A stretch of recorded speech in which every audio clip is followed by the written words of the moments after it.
Seguramente conoces a alguien que gane muy bien, pero que después de muchos años trabajando no tenga realmente un patrimonio sólido. Yo sé que sí, todos lo conocemos y posiblemente esa persona es más cercana de lo que tú te imaginas. Porque uno de los errores más frecuentes que yo veo en mi labor diaria es creer que ganar mucho dinero automáticamente significa que vas a construir riqueza. Y todos sabemos que no es así. Hace poco yo revisaba el caso con un profesional del sector comercial. Era muy exitoso, ganaba muy bien. De hecho, durante los primeros 6 meses de este año, calculamos que había hecho más de $20,000 únicamente en comisiones extras. Cuando terminó de revisar la situación financiera, le hice una pregunta bastante simple. Oye, cuéntame cuánto de ese dinero está trabajando hoy para ti. Se quedó en silencio y me dijo, nada. Después sonrió y ¿sabes qué me dijo? Yo nunca lo había visto de esa manera, porque no había hecho una mala inversión, no había perdido dinero, simplemente no había una estructura, se lo había gastado en algo cotidiano. El dinero entraba y así como entraba, el dinero salía. Yo soy Natalia Ospina, asesora patrimonial, fundadora de esta bella libreta financiera y hoy yo quiero hablar tener una conversación que pocas personas tienen en su día a día y es esa diferencia que tenemos entre generar ingresos y construir patrimonio. Porque producir dinero es una habilidad, pero convertir ese dinero en patrimonio requiere algo completamente diferente, requiere estructura, requiere que hayan decisiones conscientes. Así que les voy a poner el mejor ejemplo para esto y es que hablemos de una casa construida, porque ¿cuál es la mejor casa construida? ¿Qué hace que una edificación, una construcción dure más de 100 años, que tenga más metros cuadrados, que sea más costosa, que tenga una cocina espectacular, nada de eso, ¿cierto? Lo que hace que una casa sea sólida realmente y que dure es algo que tú no ves, es lo que nunca vas a saber cómo está realmente hecho a simple vista, sus cimientos, sus columnas, su estructura. Y es lo igualito con el patrimonio. Hace unos años ocurrió algo que seguramente tú recuerdas, la famosa estafa de Bernie Madoff. Durante años administró cerca de 65.000 millones de dólares de miles de inversionistas. Entre ellos habían empresarios, deportistas, celebridades, hasta fundaciones filantrópicas. Muchos de ellos pensaban que eran inmensamente ricos con esa inversión. Probablemente en su momento lo fueron, pero había un gran problema. Habían concentrado gran parte de su patrimonio en una persona.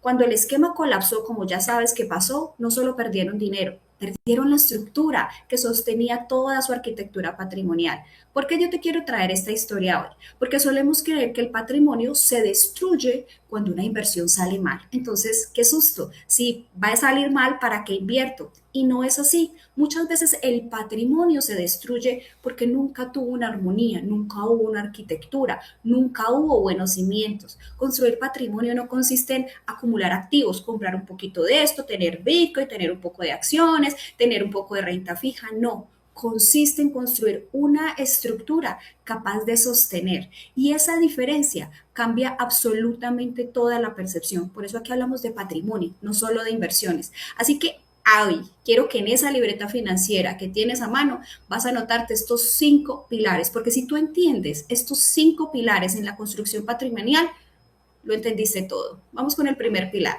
dirección. Mira, los arquitectos nunca empiezan una casa escogiendo cuál va a ser el color de las paredes, empiezan preguntándose dónde van a ir los cimientos, qué tan firme es el piso, si se necesita reforzar la base. Sin embargo, con el dinero hacemos exactamente lo contrario. Compramos un apartamento, luego cogemos a un producto de renta fija, después compramos la acción de moda, después un lote, después una propiedad. Todo parece que son buenas decisiones, pero no se preguntan si todas esas piezas pertenecen a ese mismo plano, a esa misma estructura.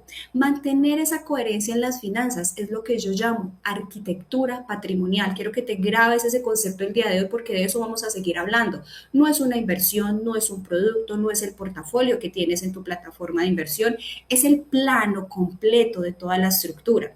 Como hablo de arquitectura patrimonial, siempre me gusta comenzar con esta pregunta. Todo el dinero que tú tienes, ¿sabes para qué existe? Es una pregunta que siempre hago en una asesoría. Suena extraño, pero piensa en esto.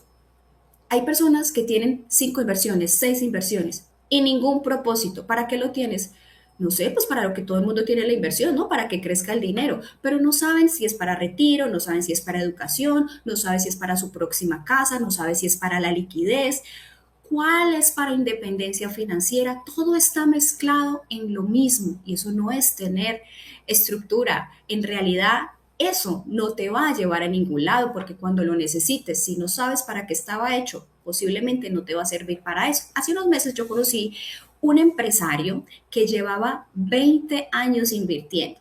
Cuando organizamos su patrimonio, él descubrió algo sorprendente. Había invertido muchísimo dinero, pero nunca había diseñado una ruta. ¿Qué se tiene que gastar antes? ¿Qué va más para el largo plazo? ¿Qué va a dejar como legado? Simplemente había comprado oportunidades y eso cambia completamente la conversación, sobre todo las decisiones, porque un patrimonio sin dirección es como construir una ciudad, una casa sin tener planos. Imagínate cómo sería eso. Segundo pilar que quiero que te anotes hoy, protección antes de pensar en otra cosa. Y aquí voy a hacerte la pregunta incómoda. Si mañana tú dejaras de trabajar durante un año, ¿tu patrimonio seguiría sosteniendo tu vida? ¿O todo depende de tu próximo ingreso?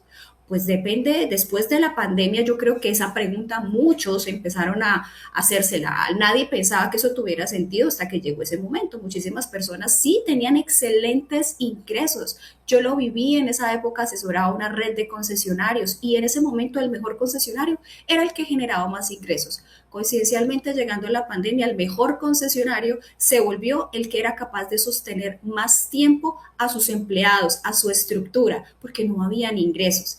Así nos pasó como profesionales, dejamos de producir y descubrimos que realmente nunca habíamos construido protección porque nunca lo habíamos visto la importancia de eso. La arquitectura patrimonial, otra vez ese concepto, comienza cuando tu patrimonio deja de depender completamente de tu capacidad de trabajar, porque eso es lo que todos queremos buscar, que si yo trabajo, qué delicia, lo hago porque amo lo que hago y eso se me retribuye en ingresos, pero no es una obligación que hasta el día que me muera voy a tener que hacer. Va a llegar el momento, va a llegar un momento donde por decisión o por obligación es que vamos a querer trabajar menos y ese día tu patrimonio va a tener que hacer parte del trabajo. Vamos al tercer pilar. Diversificación, claro, porque todos necesitamos darle diferentes matices y colores a esa inversión. Y aquí veo los errores más frecuentes. Todo se pone en el mismo lugar, todo en una misma economía, todo en un mismo país, todo dependiendo de un solo negocio cuando se es empresario. Hace poco yo me senté efectivamente con un empresario. Más del 90% de su patrimonio dependía solo de su empresa y de propiedades que tenía en el país de origen. Así que le pregunté, ¿qué pasa si el país donde vives entra en una década difícil? Nunca se había hecho esa pregunta y varias décadas las había tenido difíciles en el pasado. Así que diversificar no significa desconfiar de tu país, no estoy diciendo eso, significa no obligar a todo tu patrimonio a depender únicamente de una sola historia y de una sola economía. Los grandes patrimonios del mundo no se concentran, están distribuyendo riesgos y tú lo puedes hacer a tu escala, claro que sí.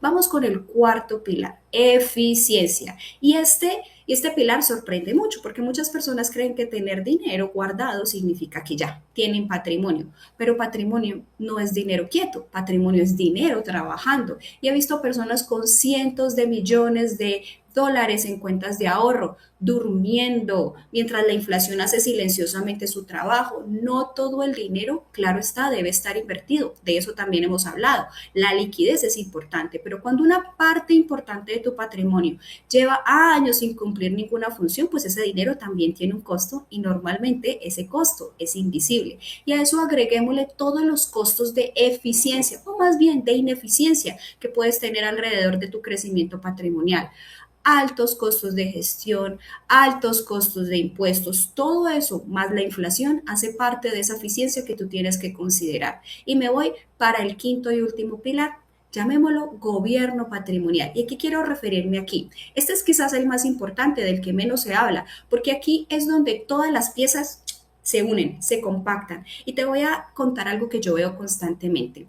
Llega, típico caso, llega una familia, tienen un contador, tienen abogado, tienen un asesor del banco, tienen seguros, claro, tienen inversiones, propiedades, Todos son excelentes profesionales, pero ninguno se habla entre sí, o sea, no están mirando el conjunto. Cada decisión fue correcta individualmente, pero nadie preguntó, ¿todo esto se conversa?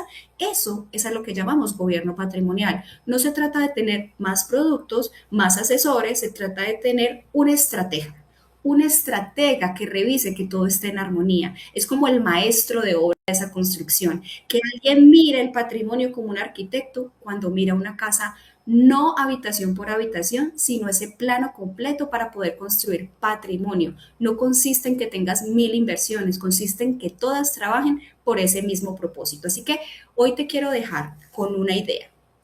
El patrimonio, mis queridos, no se rompe de un día para otro. Ese se va debilitando lentamente, como esa construcción que tú esperas 100 años que dure y posiblemente dure la mitad. Una inversión sin propósito, una concentración excesiva, una protección que no sea suficiente, dinero que nunca empezó a trabajar, decisiones que fueron aisladas, pues un día descubres que llevas 20 años generando ingresos, pero nunca construiste patrimonio. Y por eso te voy a dejar la siguiente pregunta.